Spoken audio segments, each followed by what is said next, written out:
एक माँ से मिला हूँ, एक ऐसी माँ जो वर्षों से यहाँ है।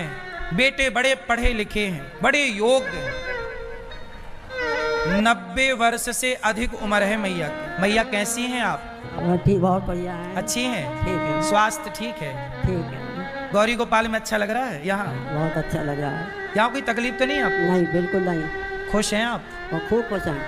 घर में कौन कौन है आपके? बेटे कितने हैं? 2 बेटे हैं, 2 बेटी हैं। आपको सेवा नहीं करते आपकी बेटे? छोटे बेटे के पास रहती थी मैं काशी में, उस बहू को कैंसर हो गया तो कैंसर में वो मर गई। अब बेटा के एक बेटी थी तो वो बेटा अपनी बहू बेटी के पास चला गया। और दूसरा बेटा? दूसरा बेटा यहाँ मथुरा में इंदुपुर है, उसमें रहता है, मगर वो उसको बिल्कुल हमारी बात नहीं पूछता है। दूसरा बेटा आपको पूछता नहीं है? बिल्कुल नहीं। बहू उसकी बहुत गलत है। क्या करते हैं बेटा आपका? वो फौज में सर्विस करते थे, रिटायरमेंट सबकी हो चुकी है। पर बेटा कभी फोन नहीं लगाता? नहीं, कभी नहीं। कहाँ मथुरा रहते हैं? है? मथुरा रहता है बेटा? मथुरा में इंदुपुर में रिफाइनरी नगर पे बीच में कोठी है, उसमें कोठी बनाई है 500 गज में।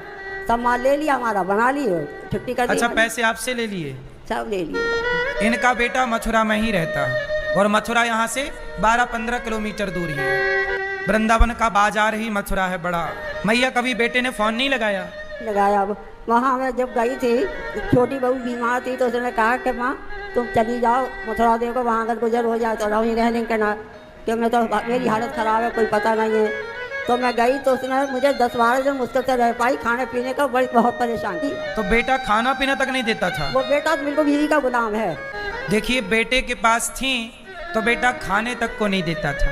मैया गौरी गोपाल में कितने वर्ष हो गए आपको? हमें 4 वर्ष हो जाएंगे अगस्त में। देखिए, इनकी अपनी सगी संतान माँ को भोजन तक नहीं देती, जबकि माँ बच्चों को कैसे खिलाती है। बेटा एक और खा, बेटा थोड़ा और खा ले। छोटा बच्चा भाग जाता तो मैया जा के खवाती है। लेकिन वही माँ बूढ़ी हो जाए तो बच्चों को ये तक नहीं लगता कि हम अपनी माँ का पहले पेट भरें। अब ये माँ यहाँ है, जब इनकी आखिरी समय आएगा तो क्या उम्मीद है कि बेटा आएगा? जब जीते जी वो नहीं आने को तैयार है, जबकि इतने पास है, तो जब जीते जी नहीं आने को तैयार, अपनी माँ को देखने आ जाता कि चलो आज मैं माँ को देख आऊं, हाल चाल ले, चलो गलतियां हुई होंगी, कोई स्वीकार कर लेगा कि माँ माफ कर दो, तो क्या माँ माफ नहीं कर देगी बेटों को? माफ तो कर देगी, पर बच्चे आए तो सही, गलती स्वीकार तो करें, ले तो जाएं। नहीं ले जाएंगे तो क्या करोगे? किसी के खाते पे दौलत आई, किसी के खाते पे बंगला और गाड़ी आई, हमारे खाते पे तो वृद्ध माता आई। हम खुश हैं कि भगवान ने हमें इन माँओं की सेवा के योग्य बनाया है, और ये शरीर सेवा करते करते मृत्यु हो मेरी, सेवा करते करते, यही प्रार्थना है।